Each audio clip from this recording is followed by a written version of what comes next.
presidente Lula já está em Xangai e mais tarde vai à posse de Dilma Rousseff no Banco dos BRICS. Ele ainda terá reuniões com empresários antes de seguir viagem para Pequim. Lá tem um encontro marcado com o presidente Xi Jinping. E o plano de paz para a guerra na Ucrânia estará na pauta. A viagem tem gerado muita expectativa aqui no Brasil e na China. O Global Times, um dos principais jornais do país, destacou que Lula é um velho amigo do povo chinês e descreveu as vantagens de uma cooperação mais profunda entre Brasil e China para o mundo em desenvolvimento.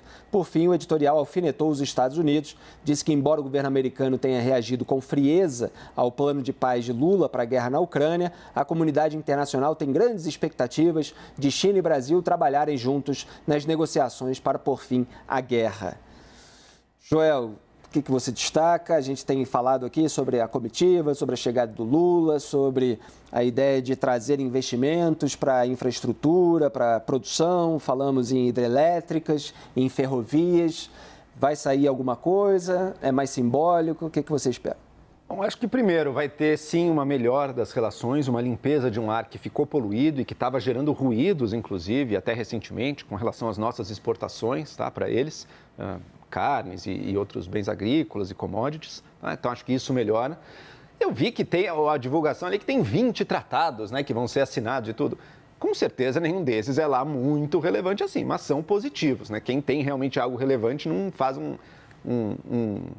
uma sacola de 20 tratados assim no atacado. Mas, enfim, são medidas que provavelmente facilitarão trocas econômicas e investimentos entre os dois países, que, via de regra, é algo positivo. Claro, temos que ver no detalhe depois cada um deles para ver se tem algum risco ali em outro, alguma coisa que poderia ser melhor. Mas, a princípio, positivo. Onde eu acho que é mais questionável tudo isso é justamente nessa parte que a gente leu todo o texto aí, essa aproximação do Brasil da China com o intuito também de fazer algo para negociar um fim para a guerra da Ucrânia, negociar a paz da guerra da Ucrânia. A China, ela teve uma vitória diplomática recentemente, né, em que ela conseguiu negociar uma paz entre Irã e Arábia Saudita, não foi isso? Ela negociou ali uma reaproximação dos dois inimigos de longa data ali. O Brasil, embora o comunicado chinês, do jornal chinês, diga que o mundo olha para a proposta brasileira, tudo, evidentemente é uma bajulação sem nenhum fundo de verdade ali. Até agora o Brasil não teve, assim, mas impacto nenhum na guerra da Ucrânia e da Rússia. Pelo contrário, fez feio. Fez feio porque, em diversas vezes, o Lula falhou em reconhecer que se trata de uma agressão, de uma invasão da Ucrânia por parte da Rússia. Sei que a gente tem visões aqui um pouco diferentes na bancada. Eu acredito que sim, a gente poderia ter entrado no grupo de auxílio direto, sim, à Ucrânia. Acho importantíssimo ela se fortalecer e ela mostrar para a Rússia, acima de tudo, que invasão não é um bom negócio no mundo de hoje. Uma parte do custo a Rússia já está sentindo, era contra a OTAN, não era? Já temos Suécia e Finlândia querendo e indo entrar na OTAN, então a OTAN vai se fortalecer nessa história. Tem todas as sanções econômicas, alguma coisa a Rússia já aprendeu, mas é importantíssimo que ela não consiga os territórios que ela invadiu. E até agora, infelizmente, ela está conseguindo. Hélio, o que você espera? Olha, Felipe, sem dúvida, né? A China é o maior parceiro comercial do Brasil e de muitos países do mundo. Então, é importantíssimo que a gente tenha um relacionamento bastante próximo. Agora, o que eu gostaria de ver, falando em termos de comércio e investimentos, etc., é um tratado comercial Brasil-China. Só que a gente não pode fazer por causa do Mercosul. Precisa dos outros membros também autorizarem a gente fazer isso em conjunto, que é uma coisa que ficou anacrônica, que precisa ser revisada e que o Uruguai, inclusive, está tomando a liderança de negociar em separado. Então, eu considero que não deve vir grandes negócios disso. Agora, o Lula ficou aí mal com essa tentativa de fazer aí uma negociação, uma tentativa de negociar a paz entre Rússia e Ucrânia, e ficou uma palhaçada porque os países estão usando essa posição do Brasil, né, no caso a Rússia, né, e a própria China, para apoiar, né, a Rússia. Né? Então, o Brasil entrando no meio de algo que não deveria entrar, que é essa guerra que a gente espera que acabe, e entrando com uma posição de status quo, de falar que não, na Crimeia não se mexe, né? Precisa sentar para negociar antes da Rússia sair dos territórios invadidos do leste da Ucrânia. Quer dizer, uma posição completamente contra o Ocidente, completamente contra os próprios interesses do Brasil. Então, eu acho que isso aí é que pegou mal, vazou um documento americano, a China também estava falando sobre isso, a Rússia estava querendo usar esse documento. Tudo isso é uma lambança que eu espero que o Lula desista de tentar mediar um assunto que a gente não está próximo e não tem capacidade de agregar. Janaína? Bom, a nossa história é uma história de diplomacia, é uma história de defesa, né? Não é uma história de envolvimento em conflitos e em guerras. Então, independentemente de quem seja o presidente, eu prefiro que tenha um perfil conciliador, de não desafiar, até porque o nosso poderio bélico, né, é muito insignificante quando comparado com esses gigantes. Eu me preocupei com a parte do editorial do jornal chinês, que, em certa medida, colocou Brasil e China contra os Estados Unidos. Por óbvio, é um texto, né, de autoria do governo chinês, acredito que não tenha passado pela equipe do presidente Lula, mas não é uma posição que me agrade. Prefiro aquela posição mais neutra, de boa diplomacia com todas as partes, criticando o que precisa ser criticado, não ajudando materialmente ditaduras, porque existem situações em que o governo petista ajudou e quer ajudar ditaduras. Agora, no campo da diplomacia, essa neutralidade não é algo ruim para o país.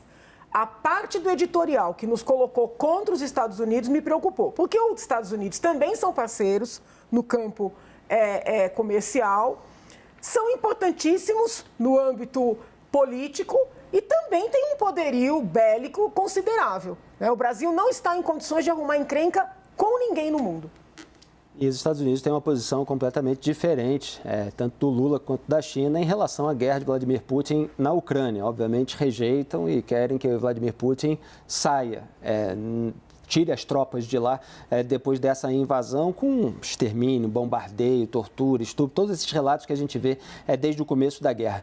Mas daqui que você destaca, e lembrando só que um desses acordos, são 20 acordos bilaterais, envolve satélites de monitoramento de biomas, como a própria floresta amazônica, tem tentativa também de estabelecer algum tipo de parceria sobre automóveis elétricos, tem vários temas aí nessa pauta. Na verdade, eu gostaria muito que o presidente Lula, agora que está lá, ele lembrasse que ele foi eleito presidente do Brasil. Brasil, nós, Brasil. Por mais que ele tenha essa fantasia de pique cérebro, de dominação mundial, ele foi eleito para ser presidente do Brasil. Brasil. E Brasil está acontecendo o quê? Nós temos uma questão muito importante para o agro, para resolver lá, porque a Rússia e a China tratam a nossa exportação de carne de um jeito que eles vão regulamentando, vamos dizer, se alguém tem uma febre aftosa no Pará, o cara do Sul fica sem exportar. Eles sabem que tecnicamente isso não faz nenhum sentido, mas é uma forma de você pressionar economicamente o Brasil para que se alinhe a determinados discursos. E o Brasil fica jogando isso. Isso é um desafio enorme para o governo Lula resolver. A Rússia tirou a sanção, acho que semana passada, a China fica nesse vai e vem. Se resolvesse isso, seria ótimo. Me preocupa bastante a questão dos tratados de inteligência artificial, de rede de celular, de toda essa parte cyber, de toda essa parte de satélite. Por quê? Quando o governo Lula teve como pensar e repensar esses tratados, porque a viagem foi cancelada.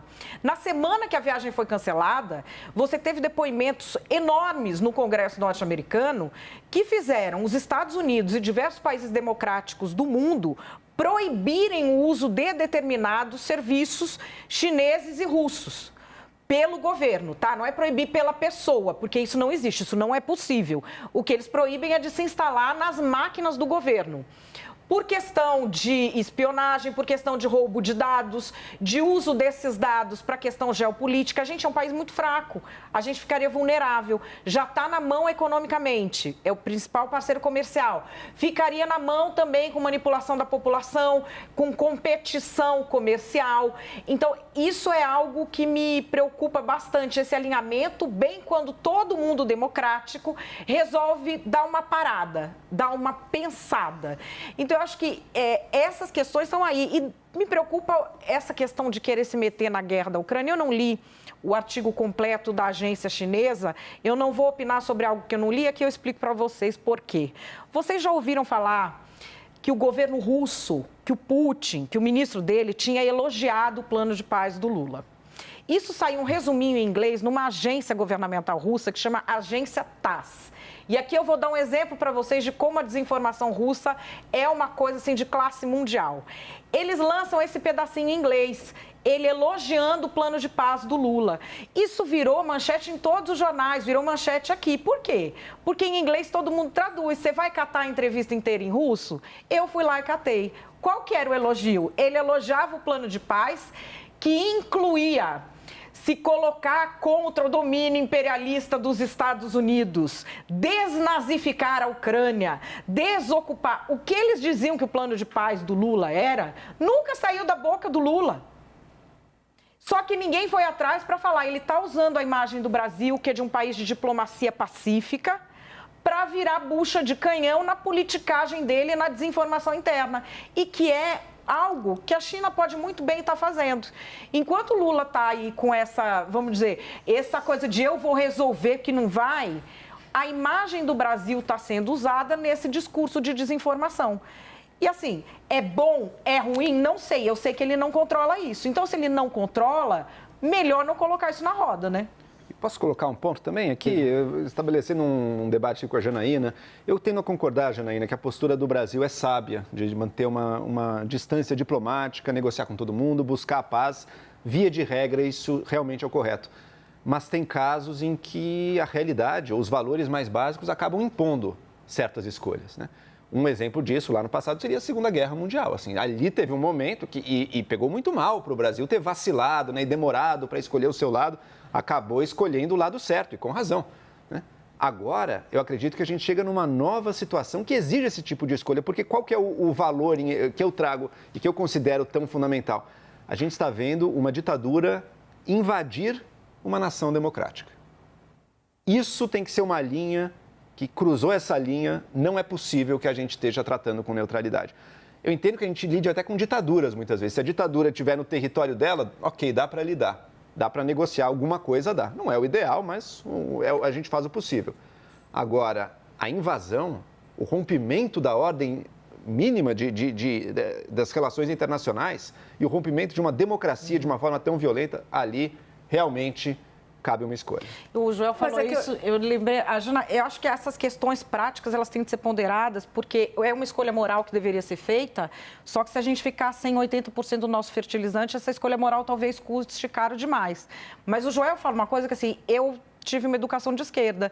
Eu cresci a minha vida inteira ouvindo uma frase que eu acho que isso ressoa muito pra gente. A paz não é ausência de conflito, é presença de justiça. Então, dentro do ideário de esquerda, o que o Lula está dizendo que é paz não é paz porcaria nenhuma. O que é paz seria ficar do lado da Ucrânia. Isso é paz. Diga, Janaína, rápido.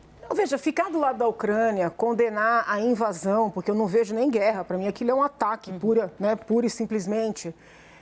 A minha preocupação é com o grau, né? Qual vai ser o grau desse envolvimento? E nós não temos condições de brigar com a Rússia, nós não temos condições de brigar com a China, nós não temos condições de brigar com os Estados Unidos. E desculpem, o que está acontecendo ali, né, no centro da Europa, pode se transformar numa terceira guerra mundial. Então, todos os líderes têm que trabalhar em conjunto para minorar aquele conflito e não para alargar. Porque é uma possibilidade. Então, entre um líder que toque fogo e um que, apesar, né, de ser alguém em quem eu não votei, tenho N divergências, e que procure abrandar, eu prefiro esse perfil. Porque eu vejo ali um estopim para a Terceira Guerra Mundial, sem exageros. E eu não quero. E eu não quero que os jovens brasileiros estejam na guerra daqui a um tempo, eu não quero. Não importa se é Lula, se é Bolsonaro, quem é que venha. O bom presidente tem que evitar que o Brasil entre em guerra. Ponto. Acho que a grande pergunta aí é, será que o Putin é um líder que a política do apaziguamento vai fazer ele parar? Sim. Ou vai fazer ir cada vez mais longe? Se for como Hitler, não adiantou. Ele foi cada vez mais longe, uma hora se impôs o conflito. Infelizmente, mas se impôs. Em relação aos fertilizantes, acho que precisa haver toda uma busca por alternativas, que muitas vezes a gente não vê por aqui. É o que está acontecendo na Europa. Inclusive, a Europa continuou funcionando apesar dos cortes de gás russo. Aliás, teve um ótimo artigo que resume muito isso, do Paul Krugman, publicado dias atrás no Estadão. Recomendo bastante. E em relação a ferrovias e hidrelétricas, né, porque isso está na pauta, eu gostaria que viessem esses investimentos, já falei aqui no programa, e que eles fossem feitos da maneira técnica, pragmática, sem grandes escândalos, porque quando a gente pensa em ferrovia no Brasil, eu lembro do escândalo da ferrovia Norte-Sul, teve ali propina, envolvendo inclusive o presidente da estatal, da Valec, e o seu filho, que chegaram a ser presos dentro desse escândalo. A hidrelétrica de Belo Monte virou piada pelo belo monte de propina, ali vários delatores apontaram que propina era distribuída entre PT e MDB, então tomara que a gente consiga trazer investimento de fora para fazer alguma coisa de interesse público, de interesse para os brasileiros. E que os valores, só voltando um pouquinho, eles consigam pesar, porque a gente está falando de questões civilizatórias, né? Minha linha aqui é o Joel, é uma autocracia imperialista que está invadindo, destruindo a soberania de outros países, e isso tem um peso muito grande. Então, tem certas atitudes, principalmente quando envolve uma dependência, que precisam ser repensadas, construídas, às vezes demora, pode ser médio, longo prazo, mas para a gente não ficar dependente de tirano e financiando isso que eles vão continuar fazendo.